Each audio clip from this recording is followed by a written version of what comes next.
Okay, we're going to try this again. The cats are all in the room, so they're not going to be slamming on the door and meowing like crazy because that happened on my last attempt on this video. It is well past midnight, so whew, I'm going to get sleep eventually. I'm going to have like these huge dark circles under my eyes, and people are going to wonder how I look so aged and like old for my age. It's going to be because I was up at like midnight so many nights making YouTube videos. That's what did it. We're on to chapter 8, conversation. I was actually really excited about this one, and I was actually kind of disappointed by this one. And I don't know if that's just because of the mood I've been in lately, because I've been in kind of a mood, or if it's because I'm actually picking up on something in the book. I can't tell if it's a me thing or a book thing, so I'm kind of trying to give him the benefit of the doubt, but it seemed to me a lot as I got into this chapter that there were a lot more manipulation kinds of tactics being employed. Like he's always throughout this book, he's always like brushed up against the edges of manipulation, but he's never really fully dived into it. And in this chapter, it's kind of like, okay, I understood a few little manipulative things here and there, a little tweak here and there to kind of give yourself an edge when you first meet a pretty girl, just to make yourself stand out a little bit to her so that you can get her attention and she doesn't like close the door on you first thing when you say hi to her. But now you're talking to her. Now you're in a conversation with her. Now you really need to be genuine. And he gives good advice on being genuine, but he also talks about how you need to like do a freeze out on a woman if she's not doing what you want her to do.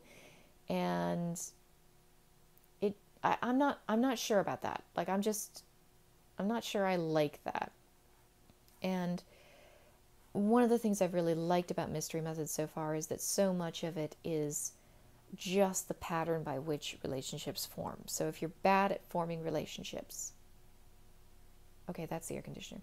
If you're bad at forming relationships, this is a great like template to go off of, because there's a lot of information in here that's just, this is how relationships form. And that part I loved. Like whenever he was doing any of that, it was like, okay, this is awesome, because it's good information. It's good, solid information. You can take that no matter who you are, and you can use it in your life.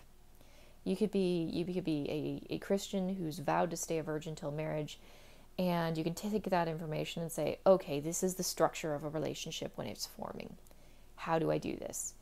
But now we're into this weird phase where it's like, okay, you're in the conversation phase. Some of it is really good, and I'm going to be talking about that.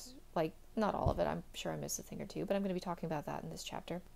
And some of it is just like sniper negs to break down her self-esteem or make her feel little, like to make her feel small, literally to make a woman feel small, because that way you can reward her with any kind of positivity that you can send her. And it's like, okay, that's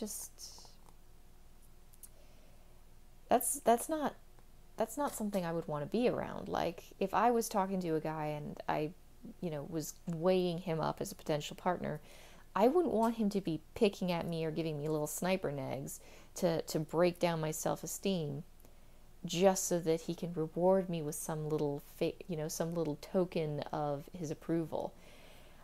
I don't like that. Like I've had guys try to do that sort of thing to me, and it's like I've had pickup artists do that sort of thing to me, and at the time it was just confusing as hell. And now that I'm reading this book, I'm wondering if maybe that's what they were trying, and I don't know how well it worked out, because then it was just kind of like, you're making me feel uncomfortable and unhappy, and I really don't want to be around you. So I don't know if that's really what he's proposing, but it really sounds like that's what he's proposing. So we'll see. Often this is why women distrust nice guys. How does she know he isn't just pretending to be nice in order to get into her pants? Sure, he's buying dinner and telling her she's pretty, but is that what he's really like? Or is that just what he's like when he wants something? I think I did a video a little while ago. I can't remember if that draft of the video or that part got cut out of the video or not, but I was talking about how being a woman, particularly being an attractive woman, is like walking around with a bunch of money in your pocket, and lots of people, like everyone you meet, wants to take out a loan. And you have no guarantees on whether or not they're going to pay you back. And everybody acts super nice to you because they want your money, and very few, if any, people actually want to get to know you or be your friend or anything like that. They just want your money, and so they're constantly coming up to you, being really, really nice and really, really friendly because they want your money. And it's very off-putting. So when he says that, it makes a lot of sense. It's kind of, it's sort of a balance, I think, between demonstrations of lower sex value, because a guy who's constantly fawning after you and trying to worship the ground you walk on is basically saying, hey, I'm really not that attractive, but I really, really hope you're going to ignore it for long enough to let me get my dick inside you. And then there's also just this unnerving sense of, okay, you don't actually want anything that I have to offer except getting your dick inside me.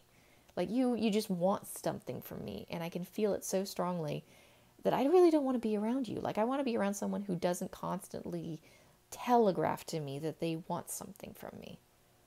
Rapport doesn't mean boring. The vibe you created in the attract stage should still be simmering just below the surface. If it isn't, then you probably made the M3 sequencing mistake number 2, to start in the middle. This is really very true. And this is something that I think I talked about a little bit, or at least sort of brushed on really briefly, because Tomasi, when you read Rational Male, he's not a big fan of the idea of rapport. A lot of women do the thing where it's like, oh, I'm putting off sex because I just don't feel comfortable with you yet. And he's looked at it and said, you really need to, sexual attraction, sexual lust, and that build up of desire, it's not comfortable.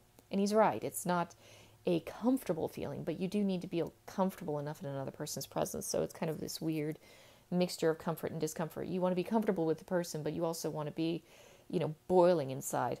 And so I really love the way he says this, because I think rapport is a huge part of a healthy relationship. I think building rapport over time, a lengthier period of time, is a huge part of laying the foundations of a healthy relationship.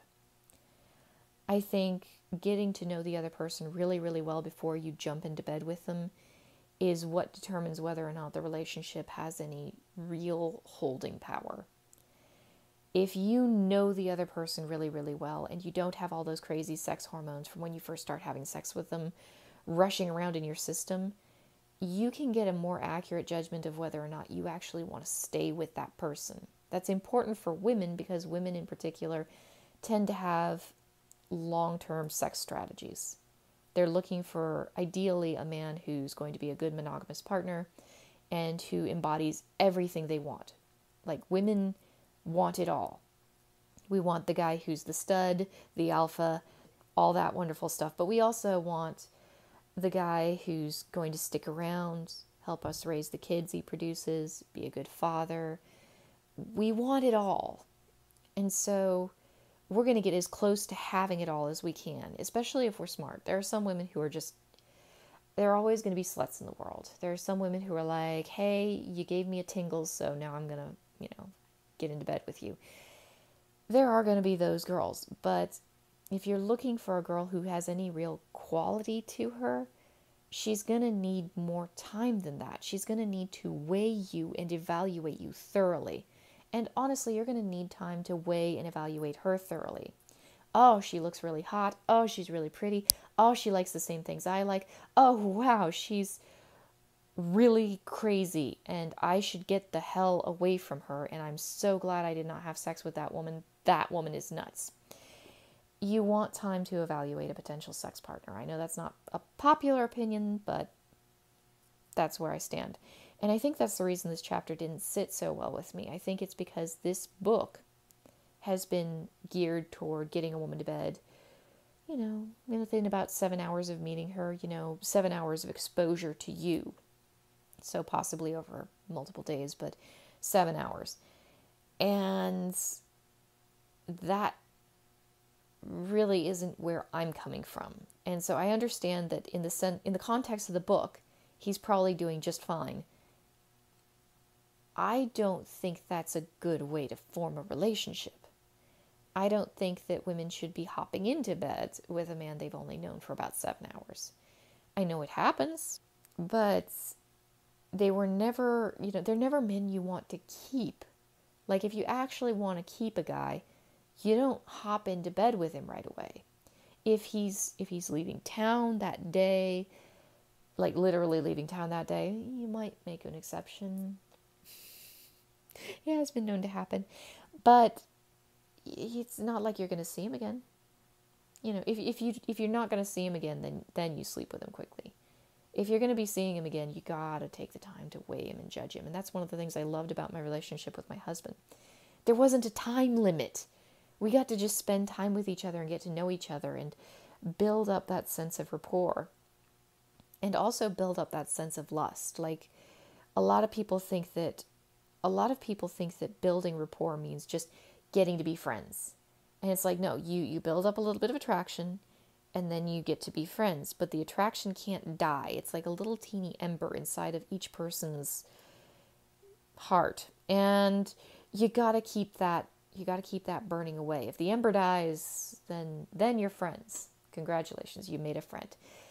If the ember's still kind of just smoking and smoldering away in there, it can grow. And you can build attraction, just layer upon layer as you get to know the other person. So you're getting to know them as a person and building that foundation for a relationship where, you know each other really, really well. You know what you want. You know what things you have in common. You know what differences you have. You know where you want to go together as a couple when you become a couple.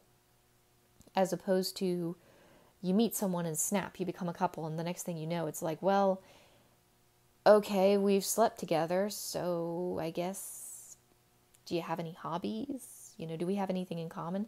And I understand that Mystery is talking about building up a sense of rapport where you do try to figure out what you have in common with this other person, because that makes her more comfortable, so she'll be more likely to sleep with you.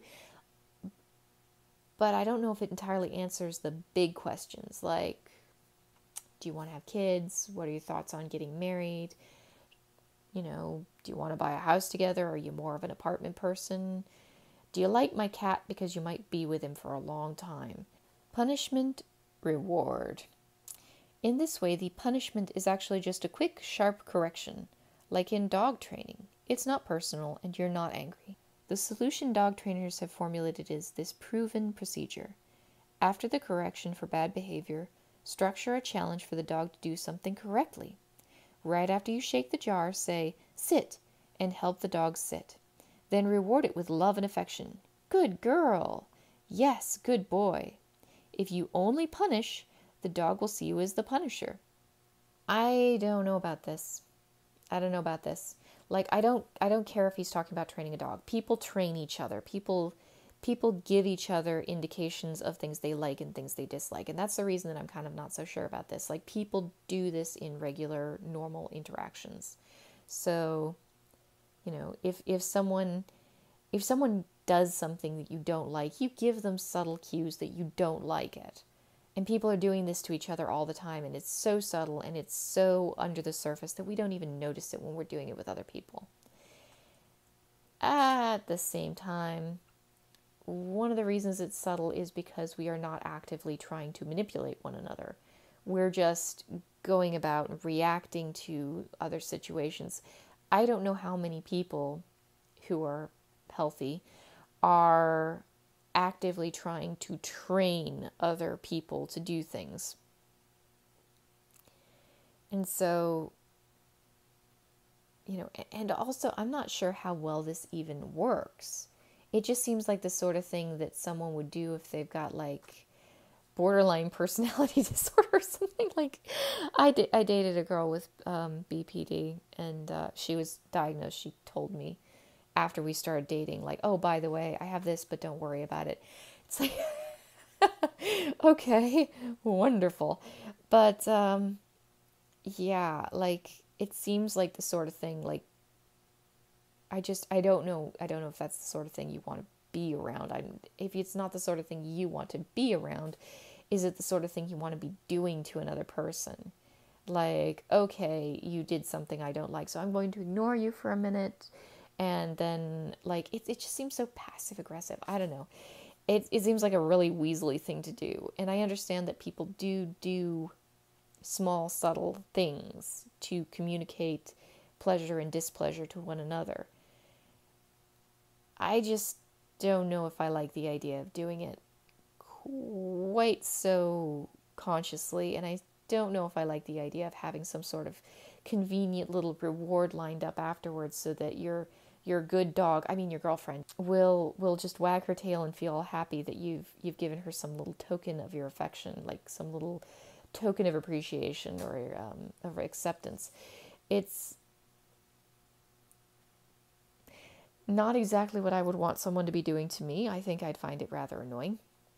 And I'm not entirely sure it even really works very well, particularly long term.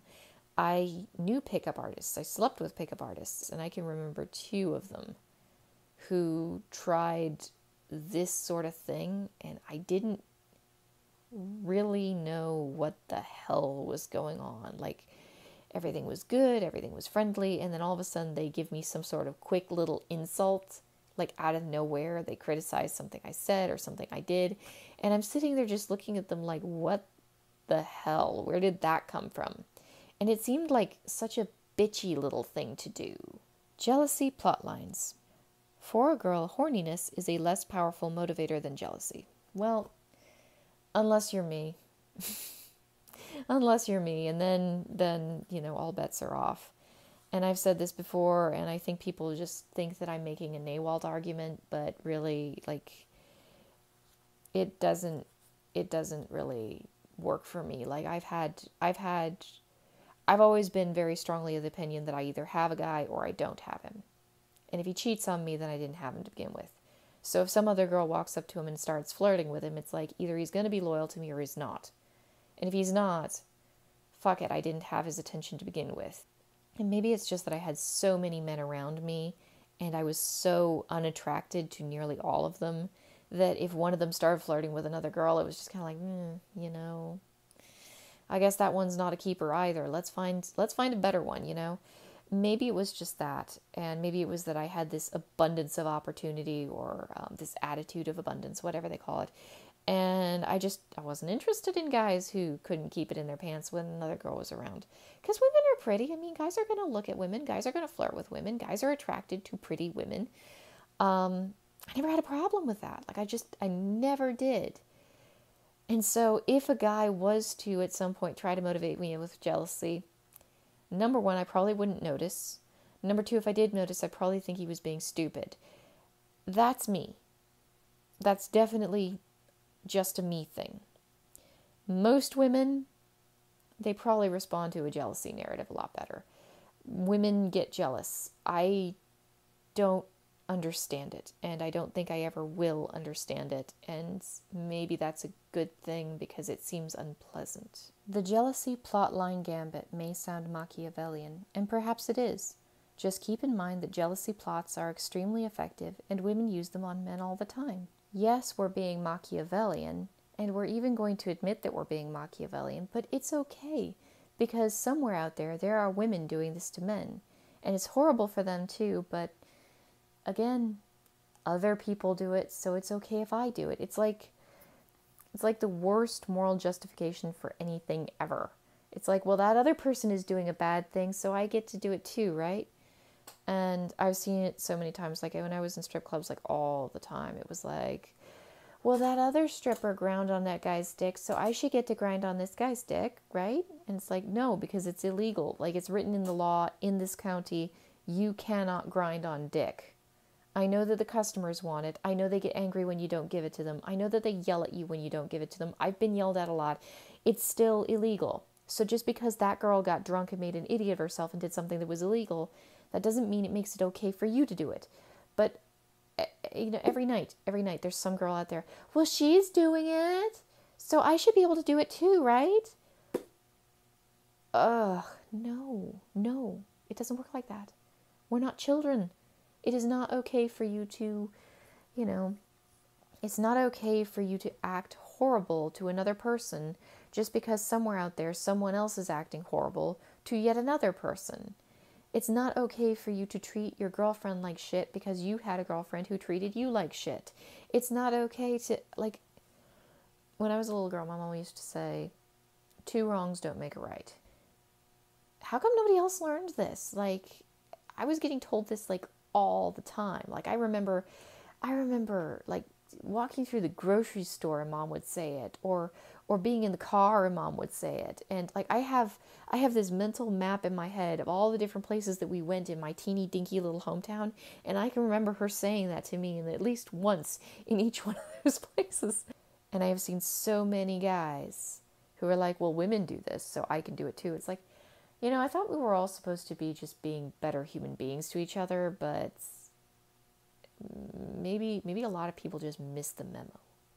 If I were to come in and say I'm a magician, my target really wouldn't feel that we share commonalities or lifestyle. She would have to rely on stereotyping. I would also not appear very humble. She would feel that I'm too different for her, and I would otherwise overqualify myself. This is true. I actually really like his advice when it comes to the what do you do kind of question, and building up this kind of story that makes you relatable and understandable to a girl. Because if you just walk up to her and say, well, I do this, it doesn't even matter what it is that you do. It's not necessarily going to be relatable unless she does exactly the same thing. So if you meet a girl and she's like, well, what do you do for a living? And you're like, well, I'm a hairstylist. And she's like, oh my God, I'm a hairstylist too. Then you're lucky. Then you're lucky. But if you meet a girl and she's like, well, what do you do? And you're like, I'm an accountant. She doesn't have anything to go on from there. And so if you build up a story and you tell her, well, I wanted to do this, and then I ended up over here, and then I ended up over here, and the next thing I knew, I was doing this, so I guess now I'm an accountant. And it's either I'm an accountant and it turns out that I really like it, or I'm an accountant, but what I really want to do is this. So instead, I'm doing this and this to try and get over to, I don't know, being a hairstylist. I love that he does this. I love that he tells you how to make these stories interesting, because it gives you a chance to make yourself more relatable to her. It gives you a chance to kind of open yourself up to her and tell her a story, which is always good, and put her into your world a little bit more, so that she can see what you're like as a person and appreciate you more as a person instead of just a job description. If you just give her a job title, that tells her very, very little about you. And when she asks you, what do you do for a living? Yeah, I know everybody says, oh, she's asking so she can know how much money you have. But she's also asking so she can get to know you better. Because I used to ask guys that all the time. What do you do? What do you do? What do you do? And it was because I was in a strip club and I had to make conversation with people and I had to engage them and seem interested in them so that I could take their money. And so it was always, well, what do you do for a living? It's not, I do not care if you earn money or not. If you have money to pay for a dance, that's what I care about. But what do you do for a living? Tell me about yourself. Open up to me and tell me about who you are. I really love that he has this section in here. It's a really good section. It's really good advice. It's really worth the read. So that is it for chapter 8. We have a winner on the poll. It looks like it's going to be No More Mr. Nice Guy. A lot of you wanted Art of Seduction. I'm seriously considering doing like a chapter of No More Mr. Nice Guy and a chapter of Art of Seduction, just kind of bouncing back and forth between those two. I would have to order the books first though, because I haven't done that yet. The good news is we still have more chapters in Mystery Methods, so it's going to be a while before quite to that point. And there's a bunch of other stuff that I'm probably going to be getting into while that's going on. Anyway, y'all have a good night, and I'll talk to you guys later. It is just... Okay.